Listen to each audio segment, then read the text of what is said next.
नमस्कार, सलाम अलैकुम. आज आपण ज्या विषयावर मी बोलू इच्छितो तो विषय सर्वस्पर्शी आहे. सर्व देशामध्ये एकूणच अर्थव्यवस्थेशी निगडीत असा तो प्रश्न आहे. तो म्हणजे राहुल गांधी यांनी घोषणा केली की जर त्यांना सत्ता मिळाली तर ते न्यूनतम आय म्हणजे प्रत्येकाच्या कुटुंबाला, जे गरीब कुटुंब आहे त्यांना 12,000 रुपये महिना मिळाला पाहिजे. तर 6,000 त्याचा असेल तर 6,000पर्यंत देणार सबसिडी त्याच्या खात्यावर, आणि 8,000 असले तर 4,000 देणार.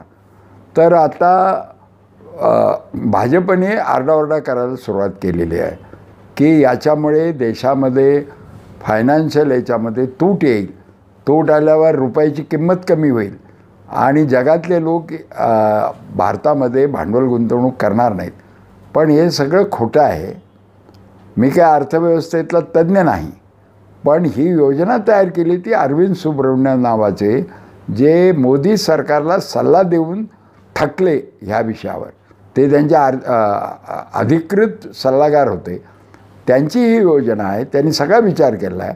आणि आम्हाला एवढं कळतं एक सामाजिक कार्यकर्ते म्हणून की विहिरीला पाणी जे लागतं, जे जिवंत पाणी हे खालून झरे आले तर लागतं, वरून आलेलं पाणी उन्हाळ्यात संपतं. तर तसं जर आज भांडवलशाहीमध्ये मंदी येतेच, मंदी आहे असं म्हटल्यानंतर व्यवहार होत नाहीत आणि अर्थव्यवस्था एकदम ठप्प व्हायला लागते.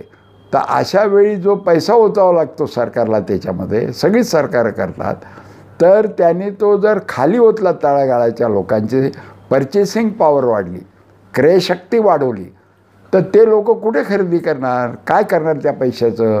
6,000 रुपये जास्त त्यांना मिळाले तर ते त्या पैशातून जीवनावश्यक वस्तू घेणार आणि त्यांची तब्येत चांगली राहणार, त्याला न्यूट्रिशन चांगलं मिळणार. त्यामुळे सेल्फ एम्प्लॉयमेंटमध्ये काय लागतं? शारीरिक श्रम करण्याची क्षमता.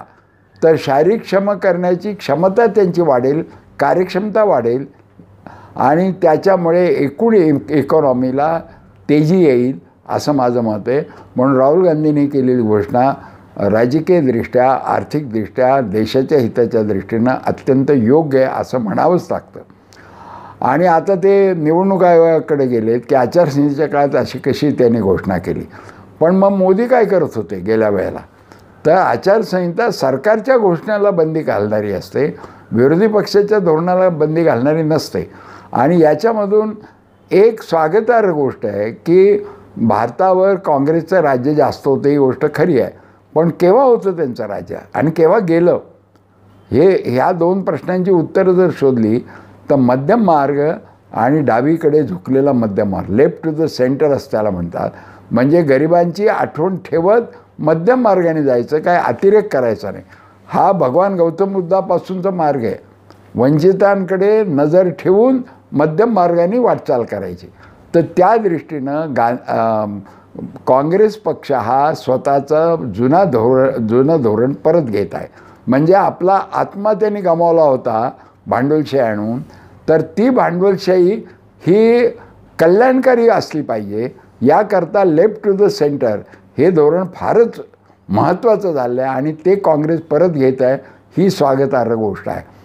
आणखीन एक याच्यातला मुद्दा आहे की मोदी सरकारला लोकांनी कशावर विचार करावा?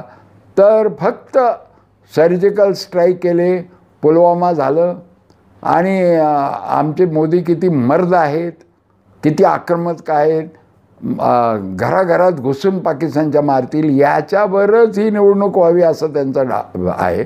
आणि कुठल्याही नॉर्मल सर्वसाधारण माणसाला जर हाच विषय सारखा येत असेल तर ठीक आहे बाबा, आपला मर्द आहे असं मानतो तो. प्रचाराने अनेक असत्य सत्यासारखे वाटायला लागतात. तर त्याच्याऐवजी इकॉनॉमीमध्ये जर आज सगळी क्रायसिस आहे, बेकारी वाढलेली आहे, विकास जर खाली आला आहे, न्यूनतम झालेला आहे, तर अशा वेळेला हा विकास जर वाढवण्याकरता GDP म्हणजे सकल उत्पन्न जे आहे त्याचा किती भाग तुम्ही कशासाठी खर्च करणार, हा महत्त्वाचा मुद्दा आहे. तर तुम्ही वरच्याच वर्गाला दिल्यानंतर इकॉनॉमी सुधरत नाही, लक्षात आलं आहे. तर जो तळागाळाचा वर्ग आहे त्याच्या खिशात जर पैसा गेला, त्याची जर क्रयशक्ती वाढली, तो जर 2 घास पोटामध्ये नीट खाऊ लागला तर त्याची एक श्रमशक्ती वाढते आणि त्याच्यातून देश पुढे जाईल. हा जो विचार आहे हा अतिशय बरोबर आहे ह्या काळामध्ये. का नाहीतर मग ह्याच प्रश्नाचं उत्तर देण्याकरता मोदींनी आपलं धोरण सांगावं. ते आता मर्द आणि मिशा पिळणं, हिंदू मुसलमान यांचा कंटाळा आला लोकांना. त्याने आर्थिक प्रश्न बोला ना की तुमची राहुल गांधीच्यापेक्षा दुसरी कोणती पर्यायी योजना आहे आजच्या आर्थिक संकटाला दूर करण्यासाठी, हे त्यांनी सांगावं असं मला वाटतं. आणि लोकांनीसुद्धा आर्थिक बाबी, रोजच्या जगण्या मरण्याच्या बाबी याच्यावर जास्त विचार करावा. निर्गुण गोष्टी आहेत. पाकिस्तानला आम्ही अमुक करणार तमुक करणार आणि इथे मुसलमानांना मारणार, यालाच पाकिस्तानला मारलं असं समजणार, हे अत्यंत गैर आहे.